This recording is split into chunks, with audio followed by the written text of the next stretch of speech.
میرے آقا کریم صلی اللہ علیہ وآلہ وسلم کے پیارے دیوانوں، کربلا کی جنگ کے بعد میں جب مختار ثقفی کے ہاتھ میں حکومت آئی تو اس نے آقا حسین کے قاتلوں کو تلاش کرنا شروع کر دیا اور ایک ایک کر کے سب کو قتل کرنا شروع کر دیا۔ جب اس نے عامر ابن سعد کو موت کے گھاٹ اتار دیا تو اس نے شمر لعین کو بلایا،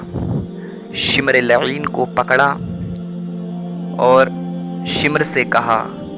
کیا تو ہی وہی بدبخت انسان ہے جس نے نواسہ رسول علی کے بیٹے فاطمہ کے دل کے ٹکڑے حضرت امام حسین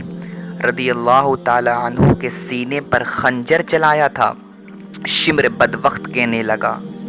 ہاں مختار، میں نے خنجر تو چلایا تھا مگر میں مجبور تھا۔ اگر میں حسین کا سر نہیں کاٹتا تو ابن زیاد مجھ کو قتل کر دیتا، یزید مجھے مار ڈالتا۔ میں نے اس وجہ سے حسین کے سینے پر خنجر چلایا۔ اے مختار، تو مجھے معاف کر دے، تو مجھے قتل کرے گا تجھ کو کیا ملے گا؟ تو مجھے معاف کر دے، اور مجھے بہت زیادہ پیاس لگ رہی ہے، 2 گھونٹ پانی دے دے۔ مختار بولا، بدبخت، یہاں اب تجھے پیاس لگ رہی ہے، تو پانی مانگ رہا ہے، تجھے پانی چاہیے، اور تو نے کربلا کے میدان میں آقا حسین کے چھوٹے چھوٹے بچوں کو پیاسا رکھا۔ تجھے آقا حسین کے 6 ماہ کے بچے علی اصغر پر ترس نہیں آیا؟ تجھے آقا حسین کے بیٹے نوجوان 18 سال کے علی اکبر پر تجھے رحم نہیں آیا؟ اور اب تو بھیک مانگ رہا ہے مجھ سے پانی کی کہ میں تجھے معاف کر دوں۔ میں تجھے کیسے معاف کر دوں؟ تو نے حسین پر ظلم کیا ہے، تو نے اہل بیت پر ظلم کیا ہے، میں تجھ کو ضرور سزا دوں گا۔ مختار نے پھر کہا، اے ذلیل کتے، تو نے جگر گوشہ بطول رضی اللہ تعالی عنہما کو خنجر چلانے سے پہلے پانی پلایا تھا جو تو آج مجھ سے پانی مانگ رہا ہے۔ اتنا کہنے کے بعد میں مختار ثقفی نے حکم دیا کہ شمر کے دونوں ہاتھوں کو کاٹ دیا جائے۔ شمر بہت زیادہ معافی مانگ رہا تھا کہ مجھے معاف کر دو، میں تمہارا غلام بن جاؤں گا، جو تم چاہو گے میں وہ کروں گا۔ مختار بولا، دیکھ تیری کیا اوقات ہے، تیری ہمت کیا ہے؟ تو گھبرا گیا، اور حسین کی عظمت کو سلام کر، حسین کی بہادری کو سلام کر، حسین کی شجاعت کو سلام کر۔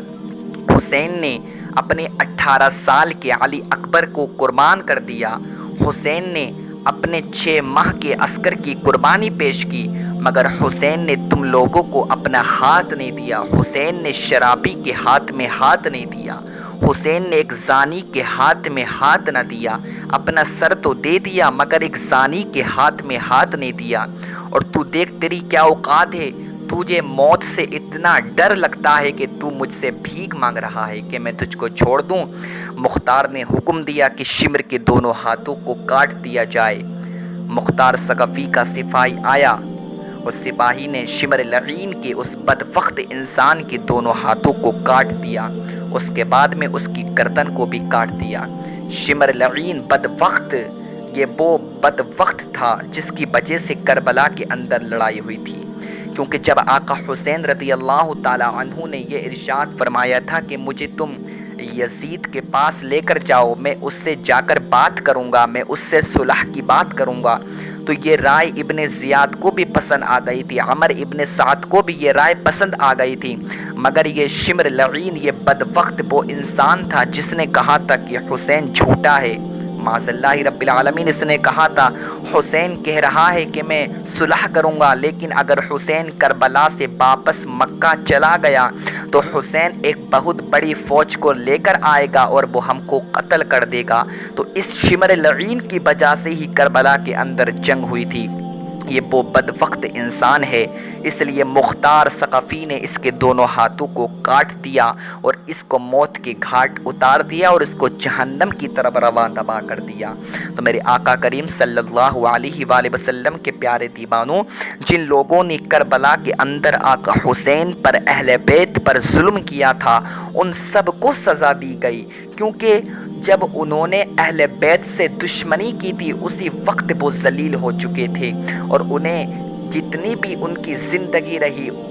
اپنی زندگی میں ان کو ذلیل ہونا پڑا، اور وہ قبر میں بھی ذلیل ہوں گے اور قیامت تک وہ ذلیل ہوتے ہی رہیں گے۔ تو میرے آقا کریم صلی اللہ علیہ وآلہ وسلم کے پیارے دیوانوں، آقا حسین سے سچی محبت کرو، اور ایسی محبت کرو کہ آقا حسین ہم سے راضی ہو جائیں، کیونکہ اگر آقا حسین ہم سے ناراض ہو گئے تو ہماری دنیا بھی بیکار ہے، ہماری قبر بھی بیکار ہے، اور ہم میدان محشر میں بھی ہمارے پاس کچھ نہیں ہوگا اور ہم کو جہنم میں ڈال دیا جائے گا۔ تو جو آقا حسین نے کربلا کے اندر ہمیں پیغام دیا تھا کہ نماز کو کبھی ترک نہیں کرنا، کبھی جھوٹ نہیں بولنا، کبھی غیبت نہ کرنا، کبھی